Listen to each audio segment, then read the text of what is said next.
দাস।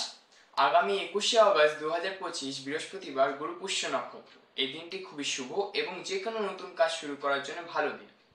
এই ভিডিওতে আমি আপনার সাথে গুরু পুষ্য নক্ষত্রের সময়সূচি এবং এই দিনে কি করা উচিত এবং সবার শেষে আপনার জন্য একটি বোনাস আছে।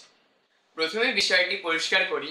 গুরু পুষ্য যোগ হলো যখন পুষ্য নক্ষত্র বৃহস্পতিবারে থাকে তখন আমরা গুরু পুষ্য যোগ বা গুরু পুষ্য নক্ষত্র বলে থাকি। 21শে আগস্ট গুরু পুষ্য যোগ বা গুরু পুষ্য নক্ষত্র সারাদিন আছে। এই দিন আসুন দেখি এই দিনে যে কাজ করলে বিশেষ সুফল পাবেন। প্রথম, নতুন উদ্যোগ নিতে পারেন, ব্যবসা বা নতুন প্রজেক্ট শুরু করতে পারেন, মন্ত্র জপ, দান বা আপনারা পূজা পাঠ করতে পারেন, এতে খুব ভালো ফল পাবেন।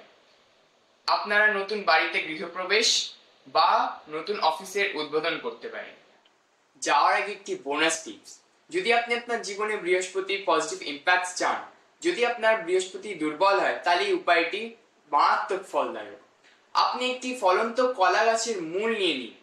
মূলটি আপনি দুধ ও গঙ্গা জল দিয়ে ধুয়ে ধূপ ও ধুনো দেখিয়ে আপনি আপনার ডান হাতে মূলটি নিয়ে নিন। মূলটি ডান হাতে নিয়ে আপনি বৃহস্পতির বীজ মন্ত্র 108 বার জপ করুন। ওম গ্রাম গ্রিম গ্রম সে গুরুবে নমঃ। এই মন্ত্রটি আপনি জপ করে একটি হলুদ মৌলি নিয়ে আপনি আপনার ডান হাতে মূলটি ধারণ করে নিন। এটি করে দেখবেন আপনি আপনার জীবনে বৃহস্পতির পজিটিভ ইম্প্যাক্ট পাবেন, আপনি আপনার কর্মক্ষেত্রে উন্নতি করবেন এবং আপনি আপনার গুরুর আশীর্বাদ পাবেন। তো এই ছিল গুরু পুষ্য নক্ষত্রের বিস্তারিত আলোচনা। আশা করছি আপনার ভিডিওটি কাজে লাগবে।